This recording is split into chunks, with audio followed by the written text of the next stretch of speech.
Assalamualaikum warahmatullahi wabarakatuh. Baiklah, kami dari kelompok 12 akan mempresentasikan hasil diskusi kami. Sebelum memulai presentasi, perkenankan saya, Nia Kasnayanti, NIM 1923365, memperkenalkan anggota kelompok saya, yaitu rekan saya Hutratul Hudani, NIM 1923342, dan rekan saya Jessica Permata, NIM 1923346. Baiklah, di sini kami akan menjelaskan 4 materi. Yang pertama, pemeriksaan lembaga keberatan. Yang kedua, putusan lembaga keberatan.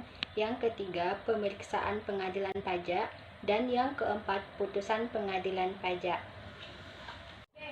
Langsung saja masuk kepada materi pemeriksaan lembaga keberatan dan putusan lembaga keberatan akan dijelaskan oleh Hutratul Hudani. Kepada Hutratul Hudani disilahkan. Assalamualaikum warahmatullahi wabarakatuh. Perkenalkan, nama saya Hutratul Hudani, NIM 192334042. Baiklah, saya sebagai pemateri akan membacakan materi yang pertama, yaitu mengenai pemeriksaan lembaga keberatan. Pemeriksaan lembaga keberatan adalah proses pemeriksaan yang dilakukan untuk menguji kepatuhan pemenuhan kewajiban perpajakan. Baiklah, saya akan menjelaskan ruang lingkup pengajuan keberatan tersebut, yaitu dimulai dari wajib pajak yang mengajukan keberatan berupa surat keberatan pada Direktorat Jenderal Pajak. Pengajuan keberatan tersebut yaitu dapat berupa SKPKB, SKPKBT, SKPLB, dan SKPN. Materi pengajuan keberatan tersebut yaitu meliputi yang pertama, jumlah rugi sesuai dengan ketentuan peraturan perpajakan. Yang kedua, jumlah besarnya pajak terhutang. Yang ketiga, materi atau isi dari pemotongan atau pemungutan pajak. Selama proses keberatan mungkin saja penelaah keberatan untuk yang pertama untuk meminta informasi kepada pemeriksa pajak atau pegawai pajak lainnya. Yang kedua, meminta untuk dilakukannya pemeriksaan tujuan lain dalam rangka keberatan kepada pemeriksa pajak atau untuk pendapat kedua atau second opinions. Yang ketiga, yaitu untuk meminjam dokumen kepada wajib pajak. Lalu yang keempat, mungkin saja keberatan untuk meminta keterangan kepada wajib. Dan sebelum diterbitkannya surat keputusan keberatan, penelaah keberatan meminta wajib pajak untuk hadir untuk memberikan penjelasan atau keterangan melalui surat pemberitahuan untuk hadir atau SPUH. SPUH tersebut dilapiri dengan yaitu pemberitahuan daftar hasil penelitian keberatan dan formulir surat tanggapan hasil penelitian keberatan. Materi yang kedua yaitu putusan lembaga keberatan.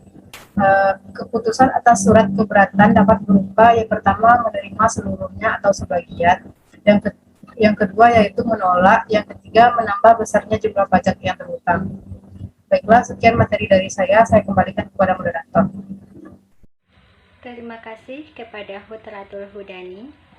Selanjutnya, materi pemeriksaan pengadilan pajak akan dijelaskan oleh Jessica Permata. Kepada Jessica Permata, disilahkan. Assalamualaikum warahmatullahi wabarakatuh. Perkenalkan, nama saya Jessica Permata dengan NIM 192334046. Nah, sekarang saya akan melanjutkan materi yang dijelaskan oleh teman saya tadi. Saya akan menjelaskan tentang pemeriksaan pengadilan pajak. Nah, pemeriksaan pengadilan pajak ini jenisnya itu ada dua. Yang pertama itu ada pemeriksaan acara biasa dan pemeriksaan acara cepat. Pemeriksaan acara biasa ini biasanya dilakukan oleh hakim majelis yang terdiri dari hakim ketua, hakim anggota, dan hakim panitera. Dan pemeriksaan acara cepat itu dilakukan oleh majelis atau hakim tunggal. Penjelasannya berikut. Baik, selanjutnya saya akan menjelaskan tentang pemeriksaan acara biasa. Nah, pemeriksaan acara biasa ini yang pertama, hakim ketua akan membuka sidang dan menyatakan terbuka untuk umum. Yang kedua, hakim melakukan penelitian identitas permohonan banding dan kuasa hukumnya. Yang ketiga, ada hakim ketua menjelaskan masalah yang disengketakan kepada pihak yang bersengketa. Yang keempat, ada atas permintaan salah satu pihak yang bersengketa atau karena jabatan, hakim ketua dapat memerintahkan sanksi untuk hadir dan didengar keterangannya. Yang kedua ada pemeriksaan acara cepat. Nah, pemeriksaan acara cepat ini sengketa pajak tertentu. Yang kedua, gugatan yang tidak dapat diputus dalam jangka waktu yang ditetapkan dalam peraturan. Yang ketiga, tidak dipenuhinya salah satu ketentuan muatan putusan pengadilan pajak. Dan yang keempat, sengketa yang berdasarkan pertimbangan hukum bukan merupakan wewenang pengadilan pajak. Sekian penjelasan yang saya jelaskan, semoga dimengerti. Assalamualaikum warahmatullahi wabarakatuh. Terima kasih kepada Jessica Permata. Baiklah, materi selanjutnya mengenai putusan pengadilan pajak akan saya jelaskan sendiri. Putusan pengadilan pajak merupakan putusan akhir dan mempunyai kekuatan hukum tetap. Pengadilan pajak dapat mengeluarkan putusan sela atas gugatan berkenaan dengan permohonan menunda atau menghalangi dilaksanakannya penagihan pajak atau kewajiban perpajakan. Selanjutnya, apa yang menjadi dasar pengambilan putusan? Nah, yang menjadi dasar pengambilan putusan ada dua. Yang pertama, putusan pengadilan pajak diambil berdasarkan hasil penilaian pembuktian dan berdasarkan peraturan perundang-undangan perpajakan bersangkutan serta berdasarkan keyakinan hakim. Yang kedua, putusan pengadilan pajak diambil berdasarkan musyawarah yang dipimpin oleh hakim ketua dan apabila majelis di dalam mengambil putusan dengan musyawarah tidak dapat dicapai kesepakatan, putusan diambil dengan suara terbanyak. Selanjutnya, masuk kepada jangka waktu pengambilan keputusan. Putusan pemeriksaan dengan acara biasa atas banding diambil dalam jangka waktu 12 bulan sejak surat banding diterima. Putusan pemeriksaan dengan acara biasa atau gugatan diambil dalam jangka waktu 6 bulan sejak surat gugatan diterima. Selanjutnya, putusan pemeriksaan dengan acara cepat terhadap sengketa pajak tertentu dinyatakan tidak dapat diterima, diambil dalam jangka waktu sebagai berikut. Yang pertama yaitu 30 hari sejak batas waktu pengajuan banding atau gugatan dilampaui. Yang kedua, 30 hari sejak banding atau gugatan diterima dalam hal dilakukan setelah batas waktu pengajuan dilampaui.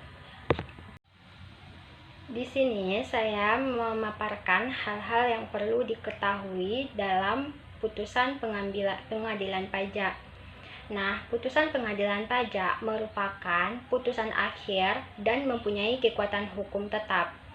Yang kedua, pengadilan pajak dapat mengeluarkan putusan sela atas gugatan berkenaan dengan permohonan menunda atau menghalangi dilaksanakannya penagihan pajak atau kewajiban perpajakan.